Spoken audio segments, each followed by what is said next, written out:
Bienvenue à Question d'Info. Alors, à 50 jours de la primaire, la tonalité de la campagne est-elle conforme aux valeurs de la droite et du centre? Et puis, au-delà, les jeux sont-ils déjà faits? La bataille du second tour, annoncée d'ores et déjà par les sondages entre Alain Juppé et Nicolas Sarkozy, peut-elle encore, va-t-elle être perturbée, bousculée par un troisième homme? Invité de Question d'Info aujourd'hui, justement, l'ancien Premier ministre et candidat à cette primaire de la droite et du centre, François Fillon, qui publie Vaincre le totalitarisme islamique chez Albin Michel.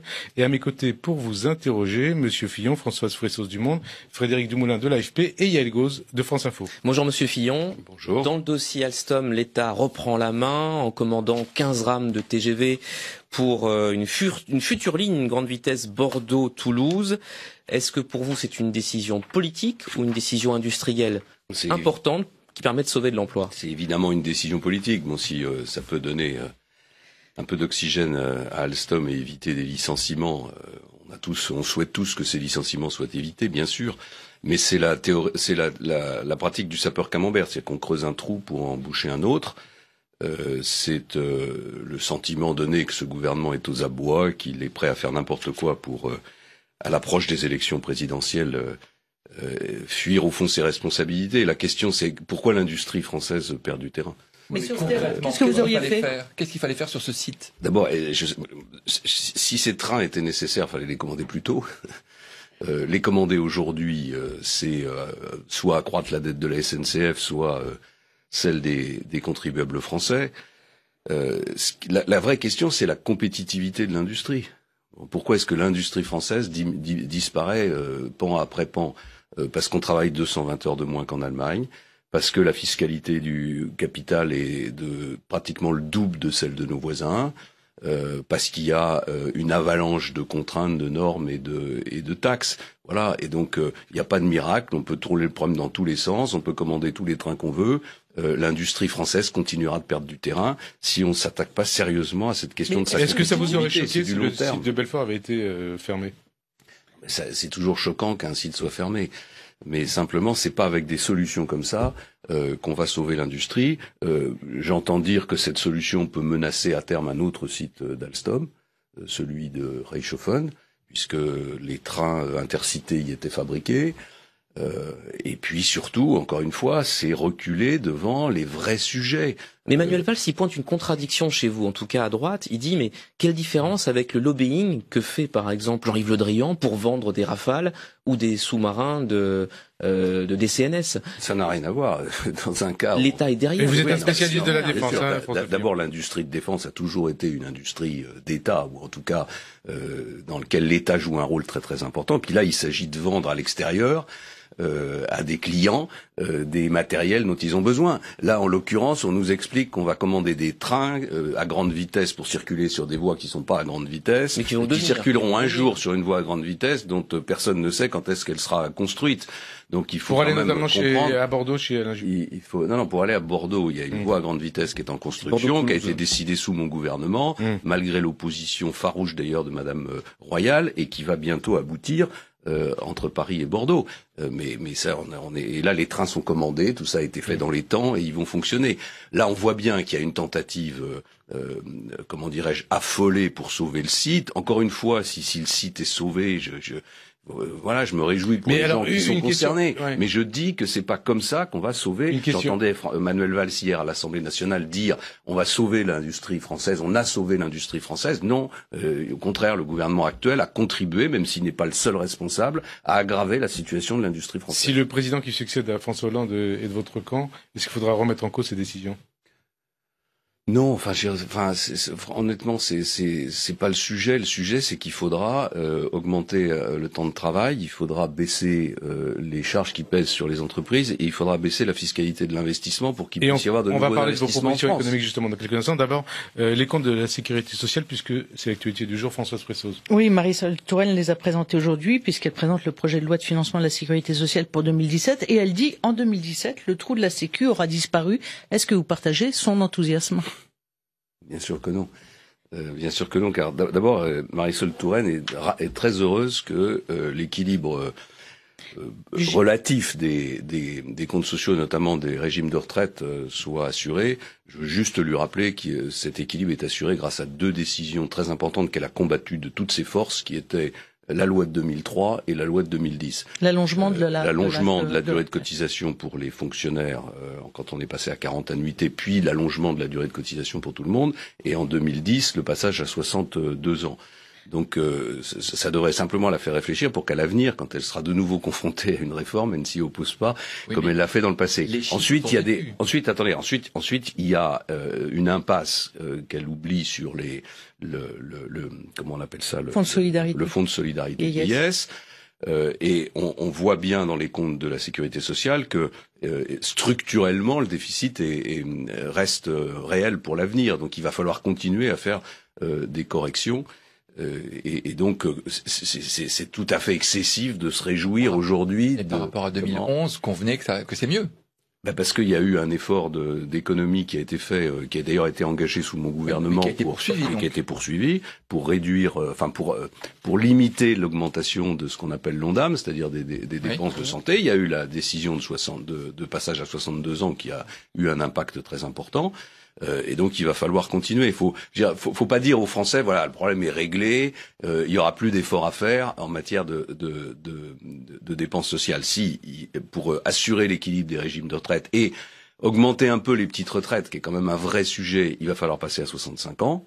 Et pour tenir les dépenses de santé en dessous de 2%, l'augmentation de l'ONDAM, il va falloir continuer la restructuration de la carte hospitalière, et puis il va falloir débureaucratiser un peu le système de santé, faire en sorte qu'il y ait un peu plus de gens. Débureaucratiser, ça veut dire supprimer des postes ? Ça veut dire plus de monde au contact des malades et un peu moins pour administrer la santé. Alors, avec dans ce contexte, François Fillon, des interrogations autour de vos propositions économiques, puisque vous en avez fait, tout le monde dit, c'est vous qui avez le plus travaillé dans le cadre de cette campagne primaire, Yael Gauze. On se souvient de vous, François Fillon, été 2007, disant je suis à la tête d'un État en faillite. Eh bien, aujourd'hui, vous êtes candidat à la magistrature suprême, 10 ans après, et là, on voit un François Fillon qui s'assoit sur les règles européennes de déficit public et qui dit en 2017, il faudra laisser filer un petit peu, on sera obligé de le faire à 4,7% du PIB selon les prévisions de vos équipes de campagne. Est-ce que c'est raisonnable ? Est-ce que vous êtes devenu, vous avez quitté la rigueur ? Vous avez oublié le calendrier. Les élections présidentielles ont lieu en mai 2017. La majorité parlementaire sera installée en juillet 2017. Le budget de 2017, c'est pas le mien. C'est celui de François Hollande. Qu'est-ce que je constate ? Je constate que le déficit du budget de 2017 sera au minimum de 4,5%. Mais vous ne résorberiez en 2018. Et en 2018, on commence à résorber, puisque j'ai proposé un calendrier d'économie qui permet d'atteindre l'équilibre des comptes publics en 2022, à la fin du quinquennat, avec 100 milliards d'économies. Mais en 2017, qu'on vienne pas me reprocher un déficit dont j'ai pas la responsabilité. Il y a pas que vous dites effectivement il y a l'héritage. Voilà, 4,5. Et vous mettez 0,2. Je mets 0,2 parce que je veux immédiatement prendre des décisions qui libèrent l'économie. C'est-à-dire que je veux prendre immédiatement des décisions sur la fiscalité des entreprises parce qu'il faut recréer de l'investissement. Et si en 2017 j'étais élu président de la République et que je commence par d'abord sabrer toutes les dépenses publiques décidées par le gouvernement et ne prendre aucune mesure de relance de l'économie, alors évidemment, on est sûr du résultat. Mais vous entendez ce que dit Bruxelles, les Français sont pas sérieux, à chaque fois ils nous font le même coup, c'est ce qu'avait fait Sarkozy en 2007. Non, parce que à Bruxelles, la question qui est posée, comme partout dans le reste du monde, d'ailleurs pour les gens qui nous regardent, c'est est-ce qu'on est capable de faire des réformes ou pas ? Donc moi, la question du seul chiffre de 3%, pour moi, c'est pas la question centrale ni pour Bruxelles ni pour nos voisins allemands. La question qui est centrale pour Bruxelles, vous avez Pierre Moscovici, le ministre des Finances qui a tout raté, et le commissaire européen qui passe sa vie sur les télévisions et les radios françaises. Donc franchement, il se trompe de rôle, vous pensez ? Vous pensez qu'il se trompe de rôle ? Non, la question c'est, je parle avec les Allemands. Moi, je parle avec avec les Allemands, par exemple. Vous dites que vous n'avez aucun respect pour M. Moscovici, c'est-à-dire selon vous, il n'a sa parole de commissaire européen n'est pas... Non, aucun respect. Je parle pas de l'homme, je parle de la manière dont il assume ses fonctions, franchement. Il devrait rester D'abord, quand on est commissaire européen, on s'occupe des affaires européennes, on fait pas de la politique en France. Je trouve que il est très très présent sur les médias français. Mais passons, parce qu'on va pas perdre son temps avec Pierre Moscovici. Moi, je parle avec les Allemands et je discute avec eux du projet que je propose. Qu'est-ce qu'ils attendent, les Allemands? Ils attendent que la France démontre qu'elle est capable de faire des réformes. Donc la question qui est posée, c'est est-ce qu'entre le 1er juillet 2017 et le 30 octobre, on est capable de faire la réforme du marché du travail, la réforme de la fiscalité du capital, à amorcer les réformes qui permettent de réduire la dépense publique. Ça veut dire notamment la négociation sur l'augmentation du temps de travail. Et c'est normal, puisque comme ça fait des années qu'on promet à tout le monde de faire des réformes et qu'on les fait pas, on est passé dans notre relation entre la France et l'Allemagne du bénéfice du doute à la charge de la preuve. Maintenant, il faut une preuve. Et 3%, si vous voulez, d'abord 3%, ça sera impossible en 2017 parce que le gouvernement a engagé des dépenses qui conduiront le déficit, à mon sens, à au moins 4,5%. Il y a 15 à 20 milliards de dépenses supplémentaires qui seront des dépenses qui seront engagées, c'est-à-dire c'est pas des dépenses sur lesquelles on pourra revenir et qui n'ont pas été financées. Donc ce chiffre de 3% ne peut pas être atteint. Mais j'ai envie de dire, même s'il était atteint en 2017 sans aucune réforme, ça ne rassurera personne. Parce que le gouvernement dit ni les Allemands. Mais le gouvernement ment, c'est une évidence. D'ailleurs, la présentation qui est faite aujourd'hui du gouvernement est mensongère. Pour la première fois, la Cour des comptes, le Haut Comité des finances publiques ont émis des réserves qui sont extrêmement sévères si on tient compte du vocabulaire de ces institutions. Tout le monde sait que ce budget est un budget insincère. Je pense on n'a jamais connu dans le passé récent un budget aussi insincère. Donc d'ailleurs c'est aussi une marque, je trouve, de l'affolement de ce gouvernement qui d'un côté présente un budget insincère, de l'autre explique que le trou de la sécurité sociale est bouché et commande des trains pour sauver une usine alors qu'il n'en a pas besoin. Et alors on en vient, puisque ça fait partie aussi de l'actualité, à la primaire de la droite et du centre, à l'intérieur de laquelle vous êtes candidat, Frédéric Dumoulin. Oui. Donc, avant d'être élu à la magistrature suprême, il faut d'abord passer par la classe primaire. Et on voit que vous plafonnez en fait dans les sondages, vous êtes entre 8 et 13 en gros. Pourquoi la mayonnaise ne prend pas autour de votre candidature pour l'instant ? Vous savez ce que je pense de ces sondages? Allez-y. Oui, allez-y. Dites-nous. Non, mais c'est pas. 2012, vous étiez plutôt. Excusez-moi. 2012, c'est très haut dans les sondages. Vous étiez très haut dans les sondages et vous y croyez plutôt. Oui, mais vous vous souvenez de ce qui s'est passé, même s'il y a eu beaucoup de malversations. Mais enfin, quand même. Non, pourquoi 2012, pourquoi je ne crois c'est pas la présidentielle, c'est la bataille face à la présidente de Pourquoi ceux qui ont raté les épisodes précédents. Pourquoi est-ce que je ne crois pas à ces sondages? Parce que je pense qu'il n'y a jamais eu de primaire à droite, que l'échantillon d'électeurs de cette primaire n'est pas connu, qu'une immense majorité des gens qui vont voter à cette primaire ne le savent pas eux-mêmes. Et surtout parce que j'ai des capteurs qui sont totalement en contradiction avec ces sondages. Alors dites-les. Premier capteur, c'est la mobilisation sur le terrain. Partout, c'est moi qui mobilise le plus. Quand on regarde les réunions qu'on fait, la mobilisation sur le terrain, je suis presque toujours devant Nicolas Sarkozy et devant Alain Juppé. En jauge de salle, en jauge de salle remplie. En jauge de salle, oui, si vous prenez sur les meetings que je fais, la rentrée à Sablé, la réunion. Bon, c'est pas un critère absolu. Hein, je suis pas naïf. Deuxième critère, c'est les parlementaires. C'est moi qui ai le deuxième chiffre de parrainage parlementaire. Hein, derrière Nicolas Sarkozy, devant Alain Juppé. Les parlementaires, je les connais, ils sont très sensibles à l'opinion de leurs électeurs. Je l'ai vécu quand j'étais Premier ministre. Les parlementaires, ils peuvent être le groupe majoritaire, il peut être très optimiste une semaine et totalement pessimiste la semaine suivante parce que le week-end il a rencontré ses électeurs. Si les parlementaires fionistes sont toujours aussi fionistes, ils sont là, ils sont présents, ils bougent pas. Et si ils entendaient tous les week-ends, les électeurs leur disent mais qu'est-ce que vous fichez avec François Fillon, il y a longtemps qu'ils seraient partis. Donc ils sont pas tous comme Éric Ciotti en fait. Non.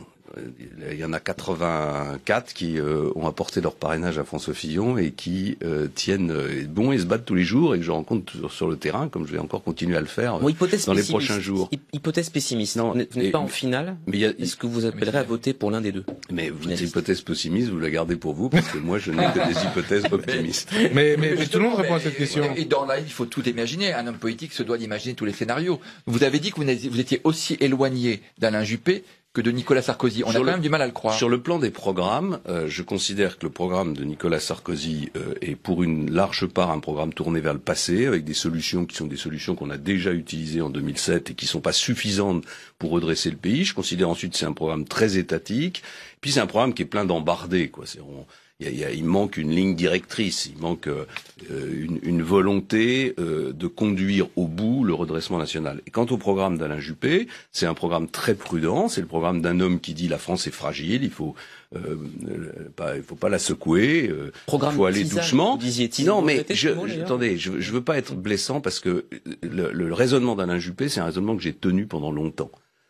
Pourquoi je ne le tiens plus aujourd'hui? C'est parce que je pense qu'on est au bord du gouffre. Je pense que notre situation financière, déjà en 2007, notre situation industrielle, notre situation sociale, le contexte international, tout ça fait que nous avons besoin d'aller vite et de provoquer une forme de choc pour redonner confiance aux Français. Il s'agit maintenant de convaincre les électeurs que vous allez faire ce que vous n'avez pas fait pendant 5 ans. Absolument.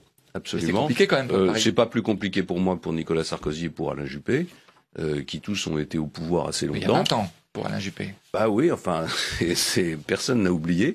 Il a aussi participé à mon gouvernement. Et je vous rappelle que s'il n'avait pas perdu les élections législatives de 2012, il aurait été au gouvernement pendant 5 ans, car il était déjà dans le premier gouvernement au lendemain. Donc voilà, cette idée qu'il y a d'un côté des hommes qui sont neufs et de l'autre des hommes qui ne le sont pas. Vous êtes plus neufs que les autres? Non, ce que j'ai fait, la différence entre notamment avec Nicolas Sarkozy, mais enfin, c'est que moi j'ai fait dès la défaite de 2012 le travail d'analyse des erreurs que nous avions commises. Mais vous savez ce qu'on vous reproche, c'est de dire pourquoi vous n'avez pas quitté le navire quand vous avez fait l'analyse qu'en fait tout était bloqué. Parce que je suis un homme. Quand Nicolas Sarkozy voulait mettre Jean-Louis Borloo à votre place. Parce que je suis un homme loyal, que quand j'ai passé un contrat avec quelqu'un, je le respecte. Je considère, je suis pas comme Emmanuel Macron qui s'en va au milieu du quinquennat parce que au fond il défend son ambition personnelle, il pense que c'est sa carrière personnelle qui est en cause. Parce que quitter le gouvernement en pleine crise économique et financière, ça n'avait de sens que pour se présenter à l'élection présidentielle, et que jamais je n'aurais été candidat à une élection présidentielle contre Nicolas Sarkozy, parce que c'était la meilleure façon de perdre cette élection. Vous n'avez pas été seulement loyal, vous vous êtes battu pour rester à Matignon. Pas du tout, c'est une idée totalement fausse. C'est pas vrai que je condamne, que je combats, et d'ailleurs qui est, je n'ai jamais, au contraire, j'ai même dans les entretiens que j'ai eus avec le président de la République à cette époque, à plusieurs reprises, évoqué la difficulté que nous aurions, après les échecs des régionales, à changer notre mode de fonctionnement. Et je prétends que c'est le président de la République qui a souhaité que je reste Premier ministre. Alors on en revient à l'actualité d'aujourd'hui. Eh bien, ce sont les primaires toujours, avec des interrogations autour des participants, notamment ces primaires françaises. Oui, on entend beaucoup Nicolas Sarkozy dire il ne faut pas que les électeurs de gauche viennent voler leurs primaires aux électeurs de droite et du centre. Vous partagez, vous, cette analyse ou... C'est une analyse un peu étrange de la part d'un président de la République qui a fait rentrer des socialistes au gouvernement. Deuxièmement, moi je considère pas qu'il y a... Leur Premier ministre. Oui, d'accord, mais enfin justement, c'est pour ça que moi je ne conteste pas le fait que des hommes et des femmes qui pensent différemment puissent venir participer à la primaire de la droite et du centre. Il y avait Éric Besson, Kouchner et quelques autres, comme vous vous en souvenez. Bon, la deuxième chose que je veux dire, c'est que il n'y a pas de peuple de gauche et de peuple de droite. Voilà. Si on est gaulliste, on considère qu'il y a un peuple français. Si le peuple français a envie, même dans le cadre d'une primaire de la droite et du centre, vous dites que tous viennent. Bien sûr que tous viennent, parce que plus il y aura d'électeurs à cette primaire, plus le candidat qui porte les valeurs de la droite et du centre pourra bénéficier d'une forte légitimité dans la mise en œuvre des réformes. Parce que on n'a pas des hommes et des femmes qui sont génétiquement à gauche et génétiquement à droite. Il n'y a pas une carte d'identité politique. La plupart des électeurs, c'est des hommes et des femmes qui sont capables de voter pour la gauche une fois, pour la droite une autre fois. C'est intéressant ce que vous dites, parce que vous êtes quand même très étiqueté de droite, et là vous dites non, c'est un appel global. Je suis de droite et je le revendique. Mais je pense qu'on peut, et le général de Gaulle était de droite aussi. Il était de droite, si on analyse sa pensée politique, et ça ne l'a pas empêché de rassembler très largement les Français. Primaire la plus large possible. Bien sûr, parce que c'est la logique de la primaire que j'ai voulu d'ailleurs. Si c'était pour faire une élection interne au parti, il n'y avait pas besoin de toute cette organisation. Et deuxièmement, parce que je pense que le système politique est vieillissant, il craque de partout. Les Français ne se reconnaissent pas dans les partis politiques, comme ils se reconnaissent pas dans les syndicats d'ailleurs. Donc il faut essayer d'élargir, il faut essayer d'inventer une démocratie plus participative. Ça va prendre du temps, je n'en connais pas toutes les recettes, mais je pense que la primaire la plus large possible, c'est déjà une manière de faire craquer les vieilles structures. Donc la gauche d'un côté, Bayrou de l'autre, Bayrou, que François Bayrou soutienne Alain Juppé dans le cadre de cette primaire, ça vous ne choque pas ?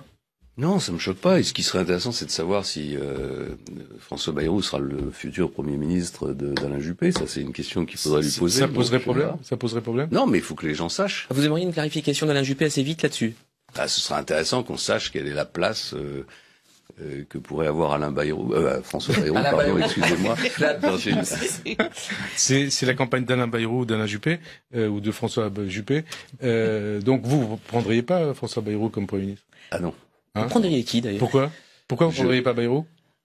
Non, parce que je pense que il faut.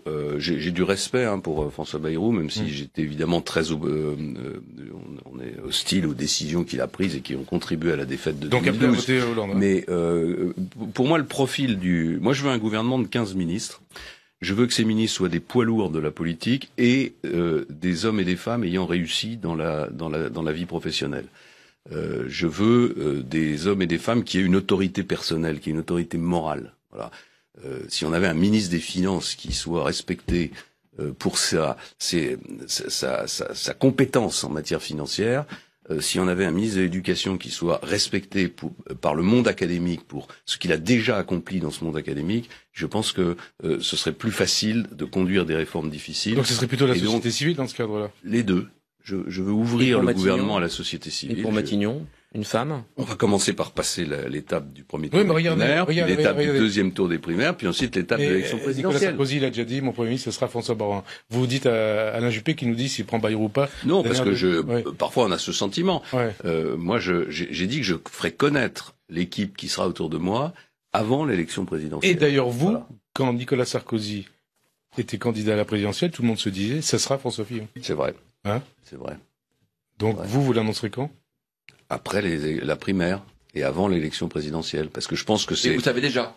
J'ai des idées, mais il y en a plusieurs. Voilà. Alors on poursuit, Yael Gauz. Vous avez un point commun avec Emmanuel Macron qui était en meeting hier soir à Strasbourg quand il s'en est pris avec virulence à Alain Juppé et Nicolas Sarkozy. Je le cite, comment peut-on imaginer sérieusement de prendre la destinée du pays quand sa probité personnelle est en cause, quand on a délibérément dépassé le plafond des dépenses autorisées pour sa campagne. Ça ressemble un petit peu à ce que vous disiez à Sablé-sur-Sarthe. Et il parle aussi de la condamnation d'Alain Juppé. Oui, il a été membre d'un gouvernement dans lequel il y a eu un certain nombre de ministres qui ont eu aussi quelques soucis avec la justice. Non, c'est une évidence que pour gouverner le pays, il faut être le plus irréprochable possible. Voilà, et on ne devrait même pas avoir besoin de justifier de cette affirmation. Et j'ajoute que dans les circonstances actuelles, c'est-à-dire où le pays est en crise, où il va falloir conduire des réformes extrêmement difficiles, c'est encore plus nécessaire qu'avant. Pendant le Tour de France que j'ai fait pendant 3 ans, j'ai entendu ça toute la journée. Des Français qui me disaient, nous, quand on passe devant le radar, on paye. Et vous, les politiques, on a l'impression que vous pouvez faire n'importe quoi, vous n'êtes jamais sanctionnés. Ce sentiment que les hommes politiques sont impunis quand ils commettent des erreurs, c'est un très grand handicap pour rétablir l'autorité de l'État. Vous mettez Juppé et Sarkozy dans le même sac Non, pas du tout. J'ai toujours dit que Alain Juppé... je l'avais d'ailleurs au moment de sa condamnation soutenue, parce que chacun a compris qu'Alain Juppé avait payé pour d'autres et qu'il l'avait fait avec beaucoup de courage et beaucoup d'élégance. Voilà. Mais Nicolas Sarkozy, c'est différent. Non, je dis simplement il faut que les choses soient clarifiées. Enfin, il y a cette affaire Pygmalion, il y a de l'argent qui a disparu, il y a des accusations sur les comptes de campagne. Il faut que tout ça soit clair. Enfin, on peut pas rester dans cette situation d'ambiguïté pendant des années et des années et avoir une campagne présidentielle sur ce fond d'affaires. Les Français ont droit à la vérité, on doit savoir. Et si malgré tout Nicolas Sarkozy est élu président de la République, pour vous, ça sera donc un problème démocratique ? En tout cas, il n'y a pas un pays au monde où dans les grandes démocraties où les choses se passent comme ça. Et puis surtout, ce que je vous dis, c'est que la question du rétablissement de l'autorité de l'État, qui est un thème que Nicolas Sarkozy défend avec beaucoup d'énergie, n'est pas possible dans un climat pareil. Voilà. C'est impossible pour un chef d'État d'être respecté s'il y a des soupçons. Donc il faut que ces soupçons soient lavés. Et pour que les soupçons soient lavés, il faut que la justice passe. Alors on poursuit les 50 jours de campagne qui restent jusqu'à la primaire. Est-ce que vous tablez beaucoup sur les débats télévisés pour retrouver une dynamique ou ça fait partie en fait d'un ensemble un peu... D'abord, comme je ne considère pas que la dynamique manque, non, mais il vous manque a priori quelques points. Non, parce que encore une fois, on va pas perdre son temps là-dessus, mais je pense que les gens qui sont qu'est-ce que vous attendez des débats télévisés? Ce que j'attends des débats télévisés, c'est qu'ils mettent en évidence les différences entre les projets. Voilà, c'est ça. Ce qui est difficile. On entend, il y a énormément de commentateurs qui d'ailleurs ne lisent pas les projets, qui disent mais tout ça c'est pareil. C'est pas vrai du tout. Si je prends l'exemple, par exemple, je vais prendre l'exemple du temps de travail. Je suis le seul à avoir une vraie. Mais ça, même vos détracteurs en conviennent. Non, enfin, j'entends énormément de commentateurs dire tous les programmes se ressemblent. Ou alors, j'entendais l'autre jour un commentateur qui disait c'est des vieux programmes qui ne règlent pas les problèmes de l'avenir. Par exemple, le temps de travail, c'est une vieille question et c'est plus un sujet d'actualité. Maintenant, on est dans l'économie numérique et dans le changement du monde du travail. Eh bien, justement, mon programme, si la personne qui faisait ce commentaire l'avait lu, elle aurait constaté que justement, il est entièrement tourné vers cette évolution des relations au travail, avec la création d'un statut de travailleur indépendant, avec cette idée de la négociation libre du temps de travail et de l'organisation du travail dans l'entreprise, qui est beaucoup plus adaptée à la société numérique de demain. Ou encore, sur les propositions que je fais en matière d'innovation, il y a le mondial de l'automobile qui se tient en ce moment. Tout le monde est en admiration devant les résultats de l'automobile, de l'industrie automobile française. Mais en même temps, moi je suis très inquiet parce que je pense qu'on est dans une révolution. Dans 10 ans ou dans 15 ans, l'automobile aura complètement changé de nature. Ça sera des lignes de code, du logiciel et des composants électroniques. Les composants électroniques sont fabriqués en Asie, les lignes de code et les logiciels aux États-Unis. C'est le téléphone portable qui sera peut-être le cerveau de la voiture de demain. Est-ce que c'est pas Google? Est-ce que c'est pas Google et Apple qui vont maîtriser l'industrie automobile demain? Est-ce que ça sera toujours Peugeot et Renault? C'est une vraie question et c'est des questions auxquelles je réponds dans mon programme. Autre question, autre thème, Yael Gauz. Ma question plus politique et à court terme, votre positionnement actuellement avec Sens Commun, qui est le bras politique, on va dire, de la manif pour tous, manif qui reprendra le 16 octobre à Paris. Est-ce que vous n'êtes pas un petit peu prisonnier de ce soutien, peut-être encombrant? Madeleine de Gessé, porte-parole de Sens Commun, était une des vedettes de votre meeting au Cirque d'Hiver il y a 2 semaines. Qui a été remarquable, et je me réjouis que Sens Commun me soutienne. Simplement, moi, je ne suis pas allé chercher Sens Commun, je n'ai jamais changé de position sur la question qui fait débat, qui est la question du mariage pour tous. Jamais. Il y a beaucoup d'autres, jamais. Il y a beaucoup d'hommes politiques de droite qui participaient aux manifestations, ce que je n'ai pas fait. Hervé Mariton, Alain Juppé. Oui, Laurent Wauquiez, beaucoup d'autres. Non, moi je manifeste pas. Je considère que le rôle des hommes politiques, c'est pas de faire des pétitions et de manifester, c'est d'agir. Soit à travers le Parlement, soit à travers la campagne que je conduis. Et donc moi j'ai jamais changé d'avis.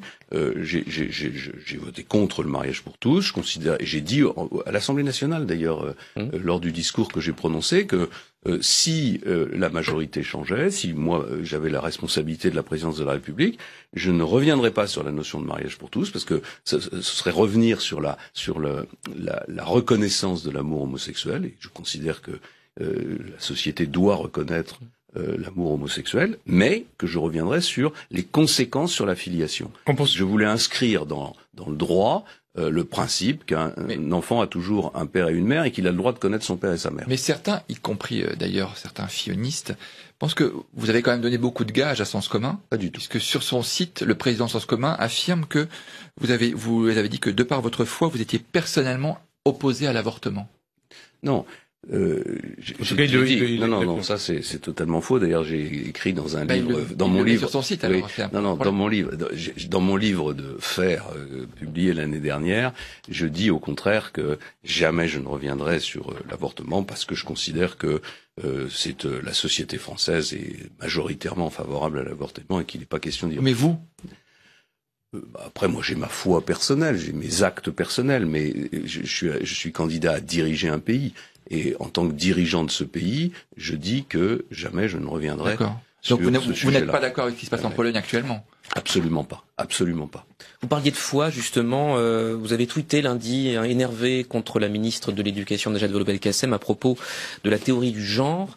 Vous cautionnez, vous dites que le pape a raison de dire qu'en France, l'école publique est en train d'aller vers une dérive. Non, ce que j'ai dit simplement, c'est que le pape a le droit de s'exprimer, la liberté, oui, mais la laïcité, bien sûr, la laïcité, c'est pas le silence des religions. Et quant à la ministre, elle ferait beaucoup mieux de consacrer son énergie à essayer de redresser la situation scolaire dans notre pays plutôt qu'à lancer des expérimentations fumeuses.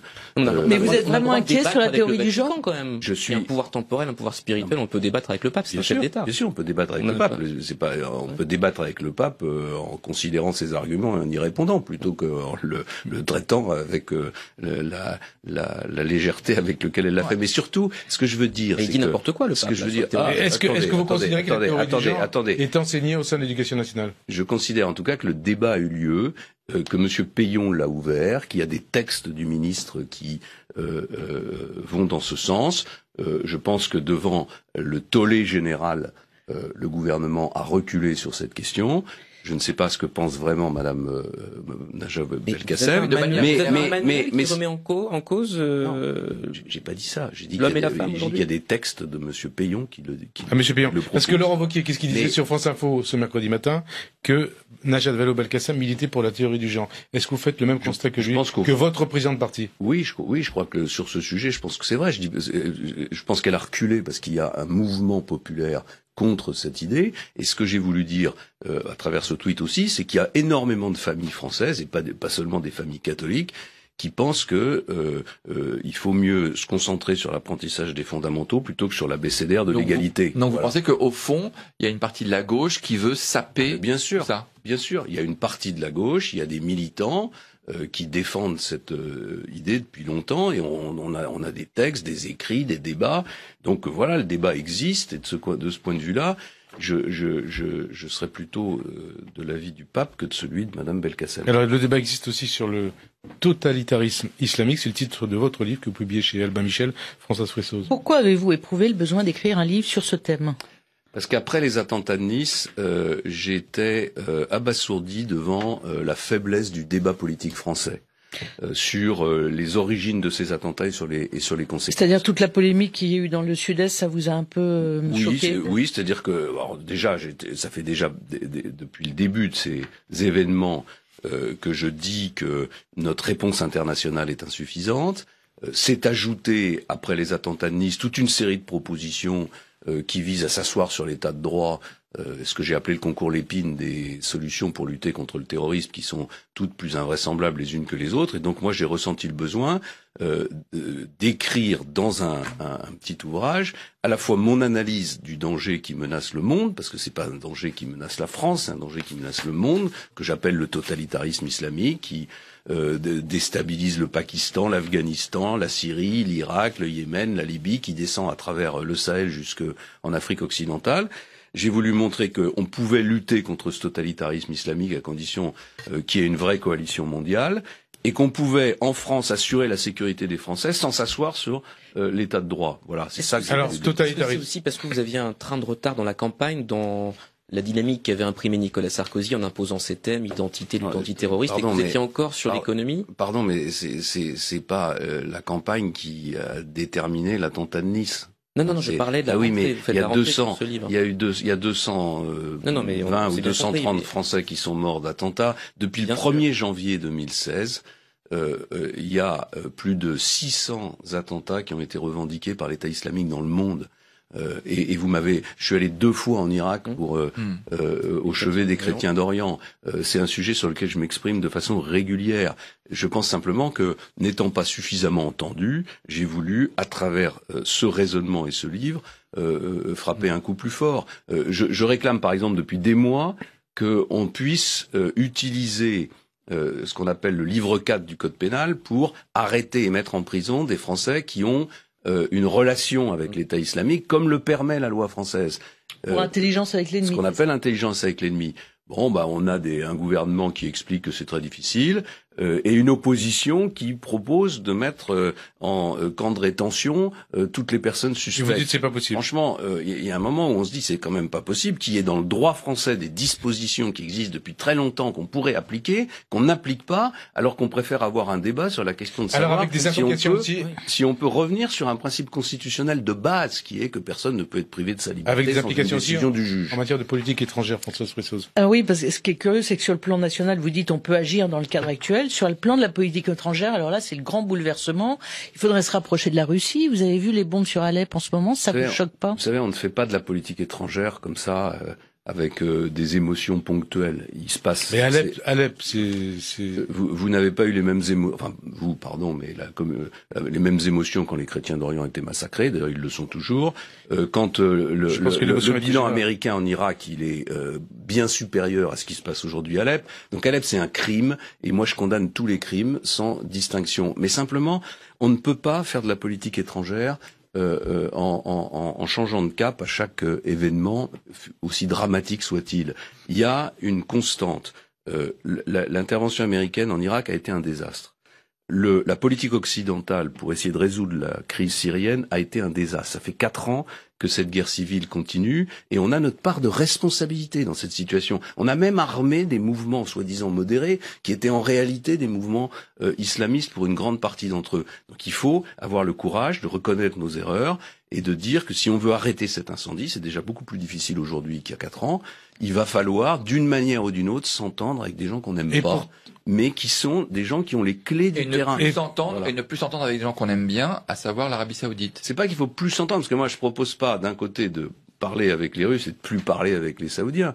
Je dis simplement que ce qui est idiot, c'est de parler avec les Saoudiens et pas avec les Russes. Voilà. Donc il faut parler avec tout le monde, même si on n'aime pas la politique qu'ils conduisent. Et s'agissant des Saoudiens, il faut quand même les mettre devant leurs responsabilités par rapport au rôle qu'ils jouent dans la propagation de l'intégrisme dans le monde musulman. Et c'est ce que j'essaye d'expliquer dans mon livre, ce qui est d'ailleurs des choses connues, c'est que à l'origine de cette poussée intégriste, il y a quand même d'abord le wahhabisme, et il y a une bonne partie de la société saoudienne qui soutient cet intégrisme. Et votre ami Alain Juppé, justement. Alain Juppé qui s'inquiète de votre proximité avec Poutine. Qu'est-ce que mais je n'ai aucune proximité avec Monsieur Poutine. Il s'appellerait Boris ou Ivan, que ça changerait strictement rien. Je considère que la Russie, c'est un pays qui doit être considéré pour ce qu'il est, c'est-à-dire le plus grand pays du monde en surface, un pays qui est dangereux parce qu'il est instable, un pays qui n'a jamais connu la démocratie, et la relation entre la Russie et l'Europe est une des clés de la paix et de la sécurité. Il se trouve qu'en plus, s'agissant de la Syrie, ils ont un rôle à jouer, qu'on le veuille ou qu'on le veuille pas. Donc voilà, le général de Gaulle n'a pas hésité à faire alliance avec Staline ou à aller serrer la main de Mao Tse-tung, qui avait beaucoup plus de sang sur les mains que M. Bachar el-Assad, parce qu'il a estimé à un moment donné que l'intérêt de la France et l'intérêt du monde, c'était de rétablir des relations avec ces régimes. Donc c'est cette politique-là que je défends. C'est une politique réaliste, et surtout c'est une politique qui tient compte de nos erreurs. On a commis des erreurs, on a une part de responsabilité dans la naissance de l'État islamique, il faut en tenir compte aujourd'hui. Alors on revient pour quelques minutes en France. Au-delà de la primaire de la droite, comment vous voyez l'élection présidentielle de mai? Qui y aura à gauche selon vous? Macron, Hollande, Montebourg? Bon, d'abord, je suis pas Madame Irma, mais je pense que le président de la République sortant, pour des raisons institutionnelles, aussi parce que, compte tenu du caractère qui est celui de François Hollande, sera candidat à l'élection présidentielle. Bon, je veux pas faire de pari, mais enfin, je pense qu'il y a, en tout cas, il y a une tendance lourde qui me fait penser que François Hollande sera candidat. Oui. Et tendance sourde aussi à vous faire. Et d'ailleurs il est d'ailleurs en campagne. Il a même déjà choisi son adversaire. J'ai dit l'autre jour en souriant que on se demandait s'il allait pas mettre son casque et prendre son scooter pour aller voter à la primaire de la droite et du centre pour être sûr que son adversaire serait bien Nicolas Sarkozy. Mais on sent voilà qu'il y a une mécanique qui est en route et compte tenu de la logique institutionnelle qui est celle de notre pays, je vois pas comment François Hollande pourrait ne pas être candidat. Et vous, pour vous, il y a une certitude, le candidat issu de la primaire sera le prochain président de la République. Non, on peut jamais dire ça. Ça serait très présomptueux de dire ça. Mais ce qui est certain, c'est qu'il y a un échec de François Hollande qui est caractérisé, il y a une situation de la gauche qui est très difficile, c'est-à-dire qu'on sent que la gauche est idéologiquement explosée. Donc il n'a aucune chance d'être réélu. En tout cas, il n'en a pas beaucoup. Voilà, on ne peut jamais dire que personne n'a aucune chance d'être élu, mais je pense qu'il n'en a pas beaucoup, et que dans ces conditions, le choix de la primaire sera déterminant pour l'avenir du pays. Et Madame Le Pen, elle en a des chances? Vas-y. Pardon. Malheureusement, oui. Pas d'être élu présidente de la République, mais d'être au second tour de l'élection présidentielle. Elle en a. Élu président de la République? Non, aujourd'hui, je crois que c'est pas possible. Je crois que c'est pas possible compte tenu de notre système institutionnel, parce que il faudrait qu'il y ait 51% de Français qui choisissent l'extrême droite pour diriger la France, et ça, je pense qu'aujourd'hui, ça ne se produira pas. Voilà. Mais, pourquoi le FN reste-t-il aussi haut alors qu'on est en pleine campagne de la droite et que vous couvrez un champ assez large au sein de la droite? Qu'est-ce qui se passe? D'abord parce qu'il y a beaucoup de gens qui justement croient qu'en couvrant le même champ que le FN, ils vont remplacer le FN alors qu'ils ne font que... Beaucoup de gens pensent Nicolas Sarkozy. Hein. Il y a des hommes politiques français, il n'y a pas que Nicolas Sarkozy, il y en a beaucoup d'autres qui pensent qu'en durcissant de plus en plus le discours, on va décourager les électeurs d'aller vers le Front National. Oui, parce que d'abord parce que chacun comprend que quand on change sans arrêt de discours, on n'est pas sincère. Donc les Français, ils voient comme au scanner la sincérité des responsables politiques. La deuxième chose, c'est que il y a un mouvement de révolte et une aspiration à un changement radical en France. C'est pour ça d'ailleurs que je propose moi un programme de changement radical. Quand on me dit que les Français sont pas prêts à accepter ces changements, je dis qu'il y en a 30% qui sont prêts à voter pour le Front National, ce qui est quand même un changement bien plus radical. Alors, autre question. Yael Gauz. Voilà, François Hollande vient de publier au journal officiel un décret qui réduit les avantages des anciens présidents. Je ne sais pas si vous l'avez lu. Au bout de 5 ans, moitié moins de collaborateurs, moitié moins d'agents de service. Est-ce que ça va dans le bon sens? Ou est-ce qu'il faut aller plus loin? On voit bien que c'est encore des coups politiques, parce que pourquoi est-ce qu'il y pense aujourd'hui et pas il y a 4 ans?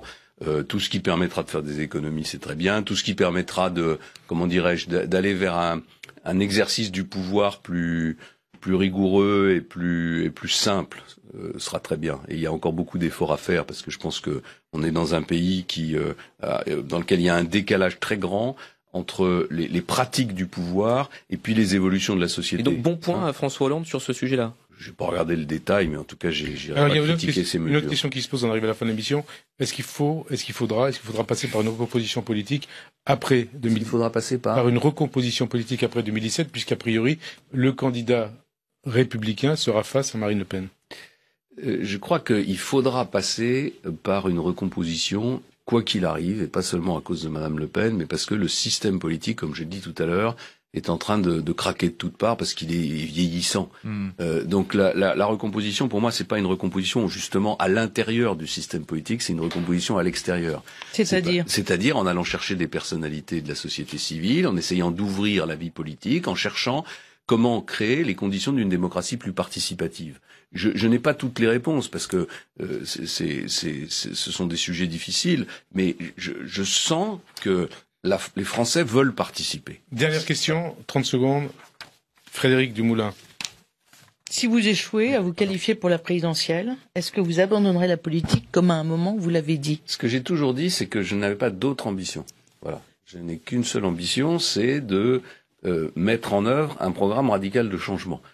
Si je n'ai pas la possibilité de mettre en œuvre un programme radical de changement, je n'ai rien à faire dans la vie politique. Même pas au perchoir à l'Assemblée. Non, mais je suis pas à la recherche de fonctions, je suis pas à la recherche de comment dirais-je, de place. Et vous serez plus député? Non, je serai élu président de la République, je l'espère, donc je ne réponds pas on verra à cette ça plus tard. C'est la fin, en tout cas, de Question Info. Merci François Fillon d'avoir répondu à notre invitation. Je rappelle donc que vous publiez Vaincre le totalitarisme islamique chez Albin Michel. Merci à vous de nous être fidèles et à la semaine prochaine. Merci.